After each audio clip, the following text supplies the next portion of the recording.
আমরা জিলহজের প্রথম দশকের তাৎপর্য এবং গুরুত্ব সম্পর্কে জানি না বললেই চলে। এই কথাগুলো বারবার বলা দরকার। আমি আপনাদেরকে উদাত্ত আহ্বান জানাতে চাই, আপনারা এই কথাগুলোর ফেরিওয়ালা হয়ে যাবেন, এই কথাগুলো অন্যের কাছে পৌঁছে দিবেন। জিলহজের এই 10টা দিনের ইবাদত করলে আল্লাহ তাআলার কাছে এটা যত প্রিয় হয়, অন্য কোন সময় ইবাদতে আল্লাহ তাআলার কাছে এত প্রিয় না। আল্লাহর কাছে এই দশকের ইবাদত অন্য দশকের বা অন্য যে কোনো সময়ের ইবাদতের চেয়ে বেশি গুরুত্বপূর্ণ। আল্লাহ বেশি খুশি হন এই সময় ইবাদত করলে বান্দা। সাহাবীরা জিজ্ঞাসা করলেন, ওয়ালাল জিহাদু ফি সাবিলিল্লাহ, হে আল্লাহ রাসূল, অন্য সময় কেউ আল্লাহর রাহে জিহাদ করলো, জিহাদ করলো মানে জীবন দান করার জন্য প্রস্তুতি নিল, সে ওটা আল্লাহকে সমর্পণ করে দিল গোটা জীবনটাই, তার মর্যাদাও কি এই সময় ইবাদতের চাইতে বেশি না?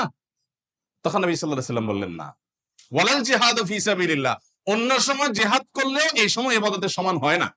তবে যদি অন্য সময় কেউ জেহাদে যে তার জীবন তার সম্পদ যা নিয়ে গেছে সব বিলীন করে উৎসর্গ করে দেয় আল্লাহকে খুশি করার জন্য, তার মর্যাদা সবকিছুর ঊর্ধ্বে, সেই মুজাহিদের কথা ভিন্ন। বাকি সাধারণ জেহাদের চাইতেও এই দশকের ইবাদতের মর্যাদা আল্লাহর কাছে অনেক। ভাইরা আমার, আমি খুব আকুতি করি সব জায়গায় সব সময় যে এই দশকের ইবাদত আমরা সাবকন্টিনেন্টের মানুষ আমরা জানি না। আমাদের মানুষকে জানাতে হবে, জানাবার জন্য কিছু কাজ করতে হবে। সাহাবীদের কেউ কেউ এই দশক শুরু হলে এই দশকের 10টা স্পেশাল আমল আছে, এই আমলগুলো করবার জন্য কেউ কেউ বাজারে চলে যেতেন, উদ্দেশ্য অন্যদেরকে জানানো। তো সেই দশকের আমলগুলো আমরা করবো তো ইনশাআল্লাহ। আমি সংক্ষেপে বলছি আমলগুলো কি কি। নাম্বার 1, আল্লাহকে বেশি বেশি স্মরণ করা, জিকির করা। আল্লাহ সুবহানাহু ওয়া তাআলা কোরআনে কারীমে বলেছেন, উযকুরুল্লাহ ফি আইয়ামিন মা'দুদাত, নির্দিষ্ট দিনগুলোতে তোমরা আল্লাহর জিকির করো, বেশি বেশি স্মরণ করো, আল্লাহর স্মরণটা বেশি বেশি হবে।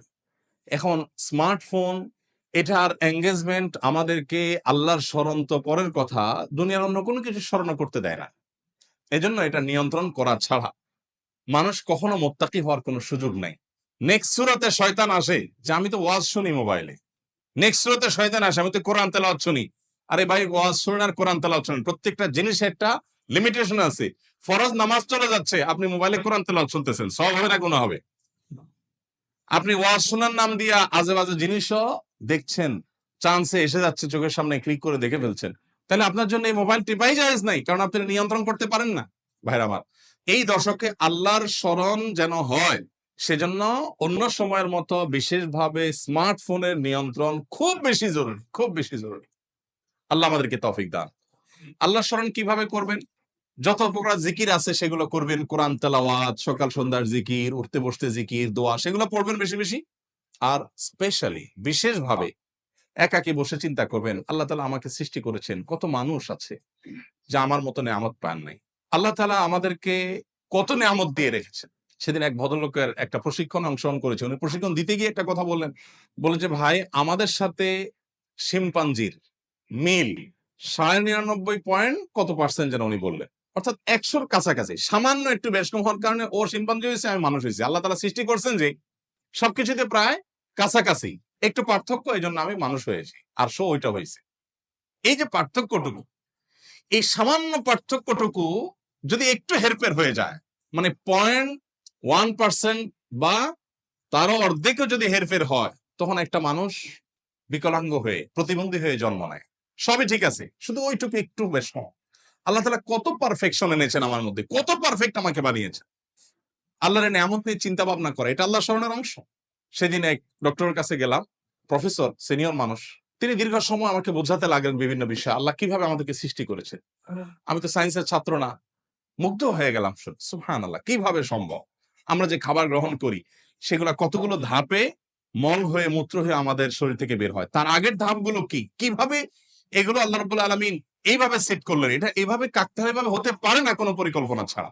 মলদার সম্পর্কে বললেন যে মলদার নিচে, এখানে আল্লাহ যদি পিঠে দিয়ে দিতেন, বুকে দিয়ে দিতেন, তাহলে আপনি কিভাবে আপনার শরীরের আবর্জনাগুলো বের করতেন? কত কঠিন হতো। পারফেক্ট জায়গা আল্লাহ সেট করেছেন। আবার সেটাকে এমন ভাবে আল্লাহ তাআলা তৈরি করেছেন যে মলমূত্র এমনিতে বের হয়ে যায় না, ওটা বন্ধ থাকে। আবার যাতে বের হওয়া সহজ হয় তার জন্য পানি যতটুকু প্রয়োজন মলের সাথে ততটুকু দেওয়া হয়, আঠালো পদার্থ তৈরি হওয়ার ব্যবস্থা করা হয়, না হলে এটা ছিঁড়ে যাবে, ফেটে যাবে। মানে কত কিছু যে আছে। প্রায় 2.5 ঘন্টা, আমি একটা রোগী, আমাকে উনি 2.5 ঘন্টা সময় দিলেন। অবশ্য রাতে অন্য রোগী ছিল না কেউ, সব শেষ রোগী ছিলাম আমি।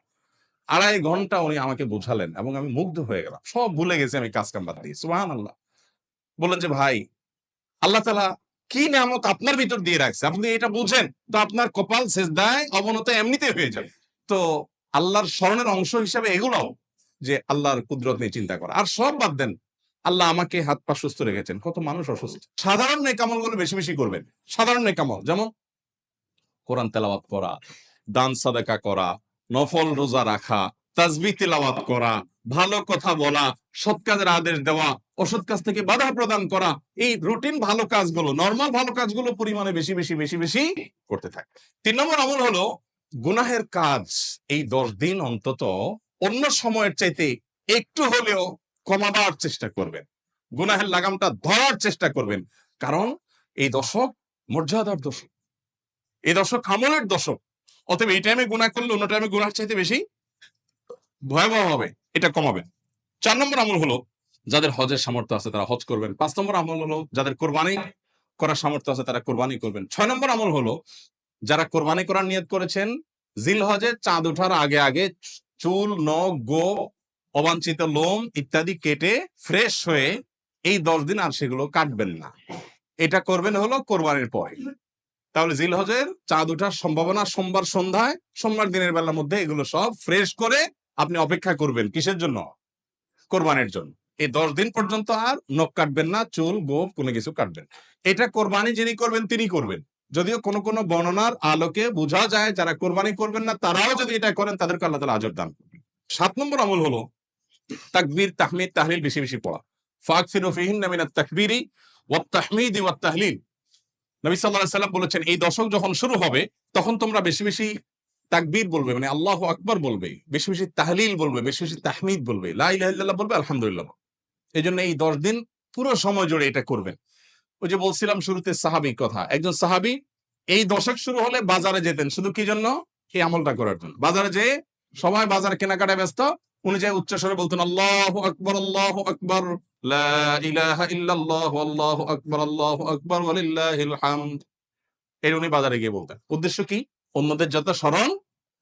এখন আপনি গুগলিতে কয়েকটা দোকান আছে অথবা চিটাগাং বাজার আছে, আপনি বাজারে যায়া সবাই কেনাকাটা খুব সিরিয়াস মুডে আছে, আপনি যাই যদি সেখানে জোরে জোরে বলেন আল্লাহু আকবার, আল্লাহু আকবার, লা ইলাহা ইল্লাল্লাহ, আল্লাহু আকবার, আল্লাহু আকবার, ওয়ালিল্লাহিল হামদ, কি হবে দৃশ্যটা বলেন তো? এটা আপনি যদি বলেন সবার মধ্যে, অনেক লোক বাজারে, মাঝ বাজারে জমজমাট, আপনি যাই জোরে জোরে এটা বললেন, কি করবে সবাই?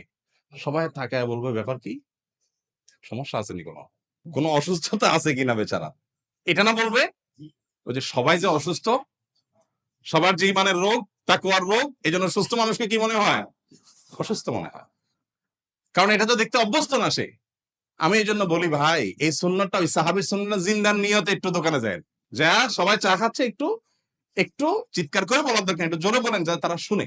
যদি দেখেন যে তারা অন্যভাবে তাকাচ্ছে, বুঝতেছে না, পিঠে হাত দিয়ে সুন্দর করে একটা মুচকি হাসি দিয়ে বলেন ভাই এই দর্শকে বেশি বেশি তাকবীর পড়তে হয়, তো এই জন্য আমি একটু জোরে বললাম যাতে আপনার স্মরণ হয়। ব্যাস। দেখবেন সেখান থেকে অনেকের বিবেক খুলে গেছে, উনি পড়বে ইনশাআল্লাহ। চেষ্টা করা যাবে তো ইনশাআল্লাহ। তাহলে তাকবীর, তাহমিদ, তাহলিল জোরে পড়বেন। আমি প্রতি বছর আপনাদেরকে এই কথা শুনাই, এবছরও বলি। সেটা হলো মিডল ইস্টের বিভিন্ন দেশে দেখা যায়, বিশেষ করে সৌদি আরবে, সামাজিক সৌন্দর্য। বিভিন্ন গলিতে যখন ঢুকবেন জিলহজের এই 10 দিন আপনি দেখবেন তাদের গেইটের ওখানে ছোট্ট একটা ওই যে ব্লুটুথ ডিভাইস লাগানো আছে, এখানে সারাক্ষণ তাকবীর সমুদ্র কণ্ঠে চলছে, আল্লাহু আকবার, আল্লাহু আকবার, লা ইলাহা ইল্লাল্লাহ, আল্লাহু আকবার, আল্লাহু আকবার, লিল্লাহিল হামদ। অথবা অন্য তাকবীর চলছে, আল্লাহু আকবার কাবীরা ওয়াল হামদুলিল্লাহি কাসীরা ওয়া সুবহানাল্লাহি ওয়া বিহামদিহি বুকরাতান ওয়া আসীলা। সব জায়গায় দোকানে যাবেন, মার্কেটে যাবেন, এখন আস্তে আস্তে সৌদি আরব থেকে এগুলো হারায় যাচ্ছে, দুঃখজনক, কিন্তু ছিল এগুলো। এবং এখনো অনেক জায়গায় আছে যে দোকানদার ওই মৃদু কণ্ঠে এটা চালায় রাখছেন। আর আমাদের ঈদুল আজহা আসছে, এখন জাগানাকা গানের চোটে আপনি হাঁটতে পারবেন না। গরুর বাজার, ছাগলের হাট, গান চলে এখানে।